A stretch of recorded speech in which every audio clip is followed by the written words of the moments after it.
दशकं 62 कदाचित् गोपालान् विहितमकसंभारविभवान् निरीक्ष्य त्वं शौरे मघवमदम् उद्वंसितुमनाः विजानन्नप्येतान् विनयमृदुनन्दादिपशुपान् अपृच्छ को वायं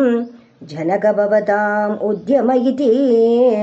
बभाषे नन्दस्त्वां सुतननुविधेयो मघवतः मखो वर्षे वर्षे सुखयति स वर्षेण पृथिवीं नृणां वर्षायत्तं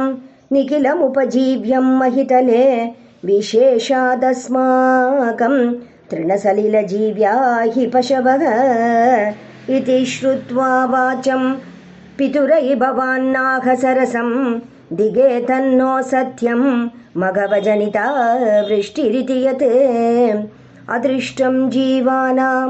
सृजति खलु वृष्टिं समुचितां महारण्ये वृक्षाः किमिव बलिम् इन्द्राय ददते इदं तावत् सत्यं यदिह पशवो न कुलधनं तदा जीव्यायासो बलिरचलभर्त्रे समुचितः सुरेभ्योऽपि उत्कृष्टाः ननु धरणिदेवा क्षितितले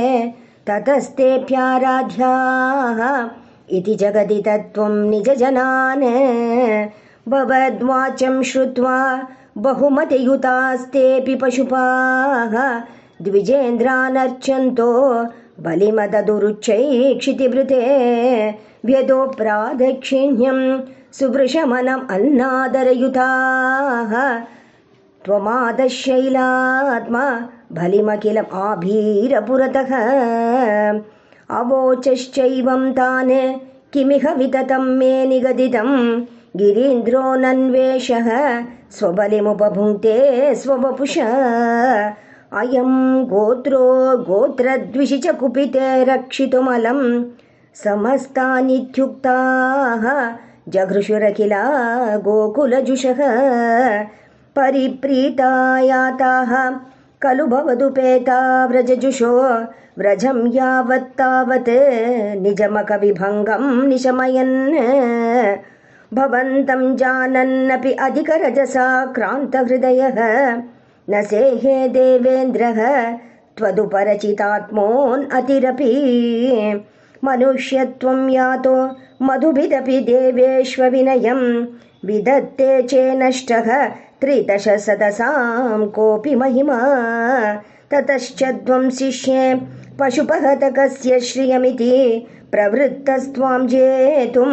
सकिलमघवा दुर्मदनिधिः त्वदावासं हन्तुं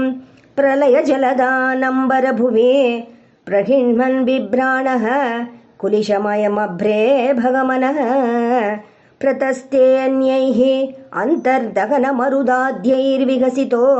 भवन्मायानैव त्रिभुवनपते मोहयति कं सुरेन्द्रक्रुद्धश्चेत् द्विजकरुणया शैलकृपयापि अनातङ्कोऽस्माकं नियत इति विश्वास्य पशुपान् अहो खिन्नायातो गिरिभिदिति सञ्चिन्त्य निवसन् मरुद्गेहादीश प्रणुदमुरवैरिन्मम गदान् सर्वत्र गोविन्दनाम संकीर्तनं गोविन्द गोविन्द।